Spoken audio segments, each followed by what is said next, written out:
எல்லோருக்கும் நமஸ்காரம். மாதா பிதா குரு தெய்வங்கள் திருவடிகளை போற்றி, ஸ்ரீ காஞ்சி மகா பிரிவா திருவடிகளை போற்றி. அக்கி அகன்ற அறிவெண்ணாம் யார் மாட்டும் வெக்கி வெறிய செய்யின். யாரிடத்திலும் பொருளை கவர விரும்பி பொருந்தாதவற்றை செய்தால் நுட்பமானதாய் விரிவுடையதாய் வளர்ந்த அறிவால் பயனென்ன? வள்ளுவர் பெருமானின் அறநெறிகளை பின்பற்றி வாழ்க்கையில் நாம் முன்னேறுவோம். தர்மசாஸ்திரம். தர்மத்திற்கு முக்கிய பிரமாண நூலான வேதம் 4 பகுதிகளாக பிரிக்கப்பட்டுள்ளது. ருக்வேதம், யஜுர்வேதம், சாமவேதம், அதர்வண வேதம் என்று. யஜுர்வேதம் மேலும் 2 பகுதிகளாக பிரிந்துள்ளது. சுக்ல யஜுர்வேதம், கிருஷ்ண யஜுர்வேதம்.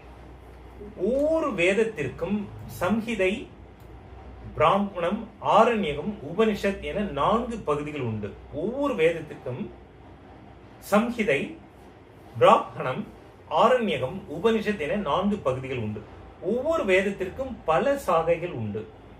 தான் சார்ந்த வேதத்தின் சாகையில் கூறியுள்ள மந்திரங்களை கொண்டே அவரவர்கள் தாம் செய்ய வேண்டிய ஸ்ரௌத ஸ்மார்த்த காரியங்களை செய்ய வேண்டும்.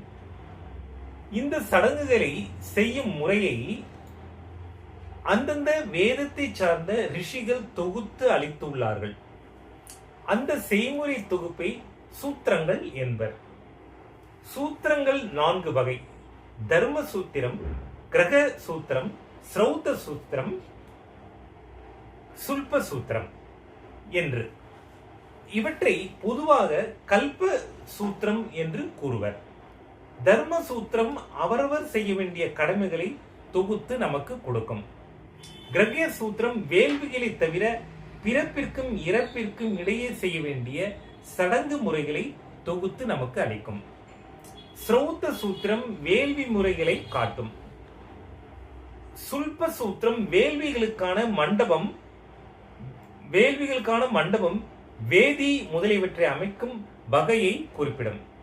இவற்றை தொகுத்து தருகின்ற சூத்திரக்காரரை நான் சார்ந்திருக்கிறேன் என்பதை ஆச்வலாயன சூத்திர, ஆபஸ்தம்ப சூத்திர என்றெல்லாம் அபிவாதியை செய்யும் போது நாம் தெரிவித்துக் கொள்கிறோம். ஒவ்வொரு வேதத்திற்கும் பல சூத்திரக்காரர்கள் உண்டு. ருக்வேதத்திற்கு 21 சாகைகள் உண்டு. அவற்றில் சாகல சாகை மட்டும் இன்று வழக்கில் உள்ளது. மற்றவை மறைந்துவிட்டன. ருக்வேதத்தின் சம்ஹிதை, அதற்கான ஐத்தரேய பிராமணம், கௌஷீதகி பிராமணம் என்ற 2 பிராமணங்கள், ஜதரேய ஆரண்யகம், ஜதரேய உபனிஷத்து, கௌஷீதகி உபனிஷத்து இவை இன்று அத்தியனம் செய்யப்படுகின்றன. ஆச்சுலாயனரும் கௌஷீதகரும் இதற்கு சூத்திரங்கள் எழுதியுள்ளார்கள். அந்தந்த சூத்திரத்தை சார்ந்தவர்கள் தம் சூத்திரக்காரரை வழிகாட்டியபடி ஸ்ரௌத ஸ்மார்த்த கர்மங்களை செய்வார்கள். சுக்ல எதிர்வேதத்தின் 15 சாகைகளில் இன்று கான்ம சாகை, மாத்தியந்தின சாகை என்ற 2 சாகைகள் மட்டுமே வழக்கில் உள்ளன. மீண்டும் இதன் அடுத்த பகுதி நாளை காண்போம். ஜெய்ஹிந்த்.